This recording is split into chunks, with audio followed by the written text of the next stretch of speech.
Siaya County. Simon Achola, good to see you. Good morning. What is the mood like in Siaya this morning? Well, fantastic, John Jacob Curia. Indeed, the mood here in Bondo in Siaya County is that of wait and see. The locals here have started streaming out of their homes. They are now going back to normal business. Most of them are now starting to engage in their daily activities. Of course, when you walk around the town, you will actually meet a group, small groups of people. Of course, most of them on phone, having discussions of exactly what is happening there at Bomas. And of course, we know here in Bondo constituency of Siaya County, this is the home constituency of Raila Amolo Odinga.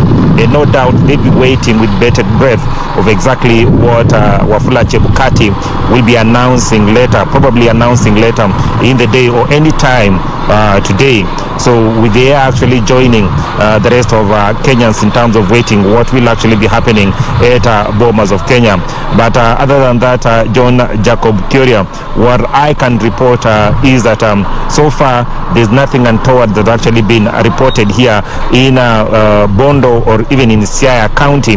What has been happening is that we have been asking that the process be hastened so that then we actually conclude this process, so then the country can actually get to know who exactly is going to be the next president of this country. Of course, your guess is as good as mine in terms of who exactly they would actually prefer in terms of becoming the next president of Republic of Kenya. However, the figures or whoever is actually going to unravel that mystery is none other than Wafula Chebukati.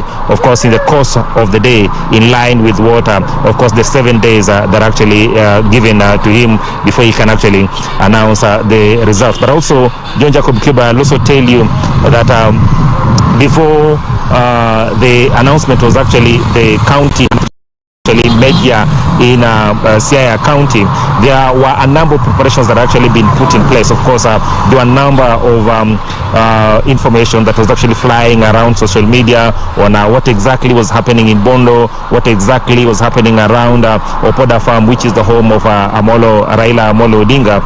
However, there are also other preparations that have actually been put in place. And if my colleague can actually just show behind me, you can see there's a podium that actually been set up. And of course, the podium is already strapped with ODM colors.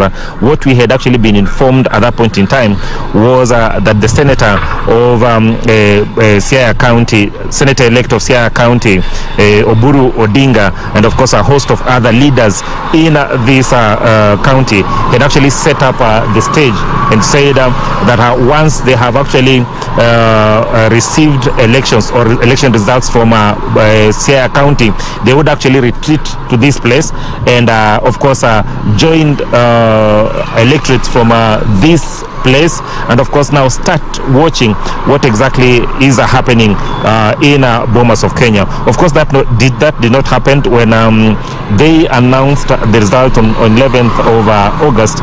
What happened is that quickly the leading lights or leading politicians in this county actually flew to Nairobi so that then they can actually beef up or the team that is actually in Nairobi in terms of focusing on what was happening at Bomas of Kenya. So that has remained empty, as you can see it, with a few locals coming in here and there, sitting there, of course, waiting. You can actually see the white screen just right behind me is where, of course, they were supposed to be beaming election results as they come straight from Bomas. However, whatever happened or the uncertainty that actually engulfed the entire process meant that they actually rushed to Nairobi, and they have been in Nairobi ever since, with little activities happening here in Bondo, and more specifically, of course, in Bondo, and of course at large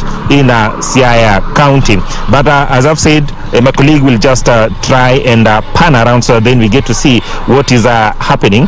You will see a number of businesses have actually opened a few days ago. that was not the case, but most of the businesses have now actually opened. You can actually see Kenyans actually going about their businesses.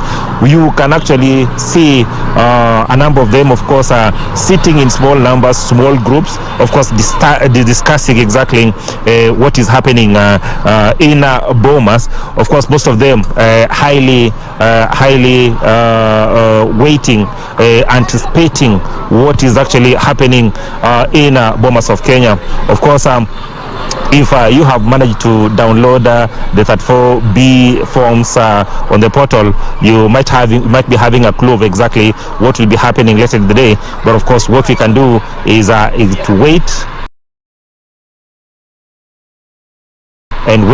and of course wait for the official communication from Wafula Chebukati and of course IBC as stipulated in the law, just in case probably for those that probably would want to know what exactly happened here in Siaya. I can actually just run through the figures for you.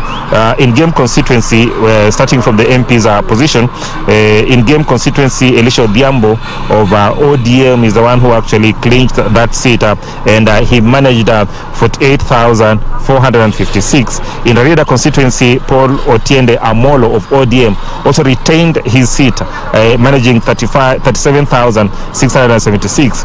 In Ugenya constituency, of course, this has been a slippery ground for ODM in the last couple of elections, and MDG's David Ochieng pipped Daniel Odhiambo of ODM by managing 25,520 against, of course, ODM's Daniel Odhiambo, who managed 22,000.